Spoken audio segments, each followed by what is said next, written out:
Good morning, students. Welcome back after long summer break.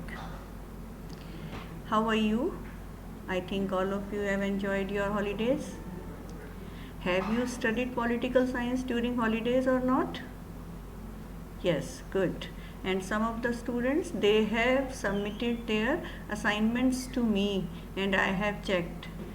Now we are going to start with our next chapter, that is chapter number 6 according to the book International Organizations.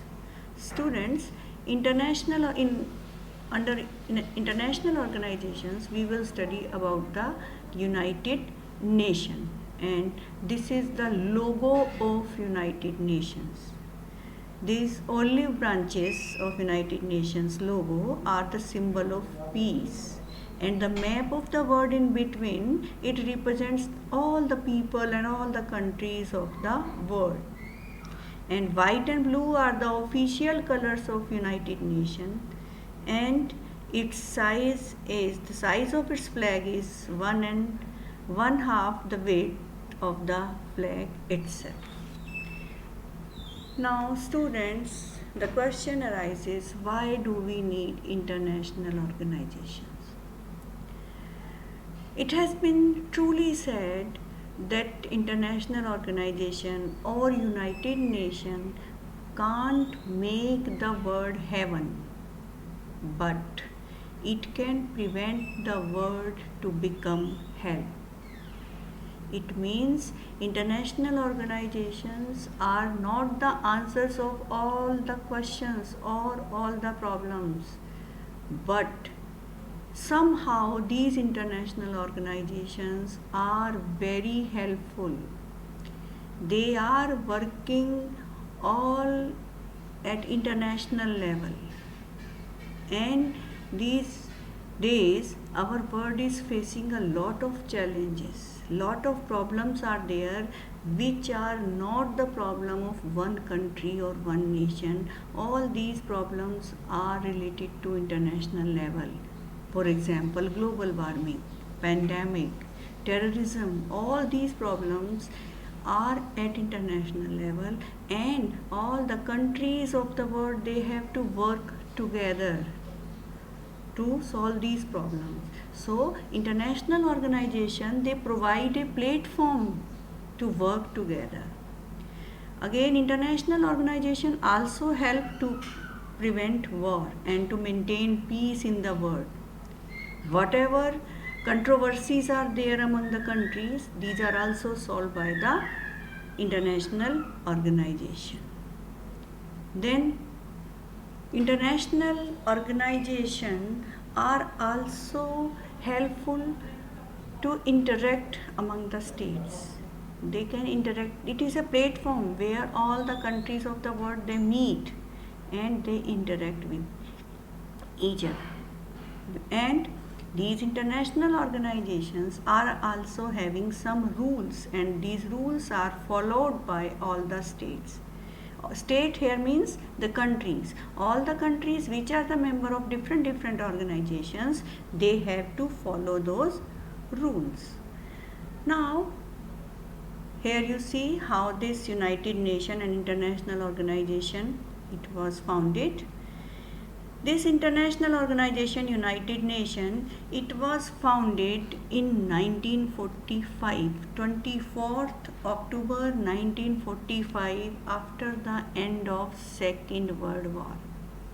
Students, actually earlier, one international organization was formed after First World War, that was from 1914 to 1918, and the name of that organization was League of Nations. But this League of Nations failed, and it could not prevent the world from the Second World War. Because if League of Nations was successful, then there was no Second World War. But Second World War occurred, it shows the failure of League of Nations. So, after Second World War, which was from 1939 to 1945, and it was the most disastrous war of the world where many people died, so it was decided that one new international organization should be there which can prevent the world from the war. So that United Nations was founded on 24th October 1945 as the successor of League of Nations, and surprisingly, India signed the Charter of United Nations on 30th October 1945. Students, you know, at that time India was not independent, but India has signed the Charter. India was under the control of Britishers. Now, the question arises, why this United Nations was founded? What were its objective? To prevent international conflict. If there is any conflict among the member countries, member states, then this provides a platform to different countries to discuss their problem. Next, to cooperate. All the countries, they cooperate with each other to solve international problems. They work against terrorism. Or nowadays pandemic is there, corona is there, so all the countries are working together to overcome this problem. And if there is any war, then this UNO tries to overcome this war. Again, its objective was social economic development of the world. All the countries are economically not developed. Some are rich countries and some are poor countries. So this United Nation also help the poor countries as well as rich country. It helps in pandemic time and any crisis of the world. At present, 193 members are there in United Nations, and it is having many organs. Its one important organ is Security Council, where there are 5 permanent members. I will explain you later in detail. USA, Russia, Britain, France and China, and it is having 10 non-permanent members which are selected for 2 years. Students, the head of United Nations is known as Secretary General. Secretary General is the head of United Nations, and is presently Antonio Guterres is the Secretary General of United Nations now. He is working as Secretary General from 1st January 2017. So that's all for today, students. Tomorrow we will meet again for the next slide.